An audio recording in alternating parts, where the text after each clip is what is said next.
Anel. O ferro-anel é o seguinte: como nós estamos advogando uma série de modais de transporte que sejam limpos, o governo do Estado, quando apresentou o segundo projeto do Trecho Sul, em 2004, ele colocou uma alça toda sul, incluindo um ferro-anel, um transporte ferroviário, que teria a função de aliviar o tráfego de passageiros da metrópole, quer dizer, está saturado o tráfego por trem de passageiros, então tiraria o transporte de carga de São Paulo e colocaria nesse ferro-anel, assim como os caminhões estão sendo desviados para o rodoanel, de forma que o transporte ferroviário de passageiros melhoraria consideravelmente. E nós teríamos um modal de transporte de cargas limpo sobre trilhos. Agora, desapareceu. O projeto apareceu no começo, todo mundo ficou feliz, porque o rodoanel vem, mas também vem outro modal, né, que é o modal ferroviário, mas aquilo adoçou os ambientalistas à época, acordou os olhos de todos, mas efetivamente não saiu. Sumiu o papel dele. O governo de São Paulo fez a calha do Tietê inteira, né, para servir também de transporte, e isso está funcionando hoje em dia? Não, existe uma série de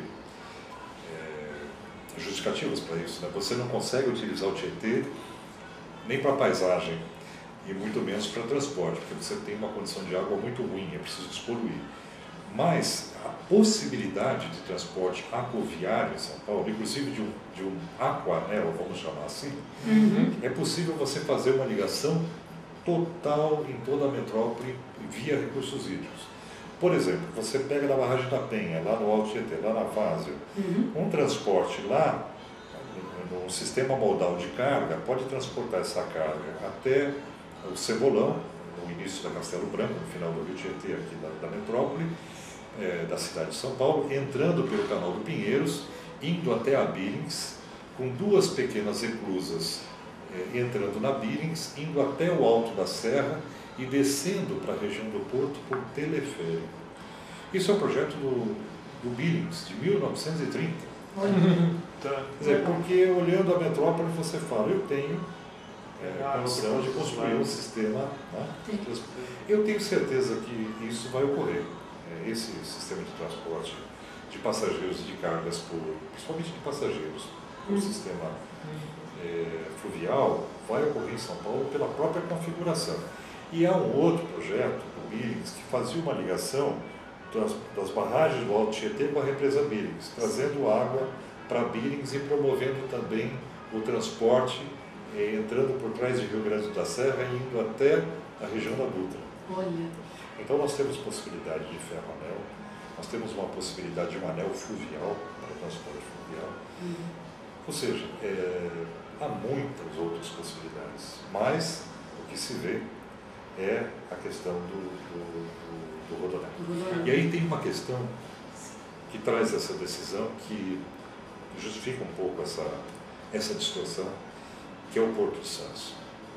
O Porto, aquele empresário de Goiás que transporta a carga para o Porto de Santos, ele prefere colocar num caminhão, entregar no porto, porque despacha rapidamente e embarca.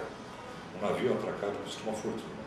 Então, cada caminhão acaba sendo o seu despachante para embarque marítimo.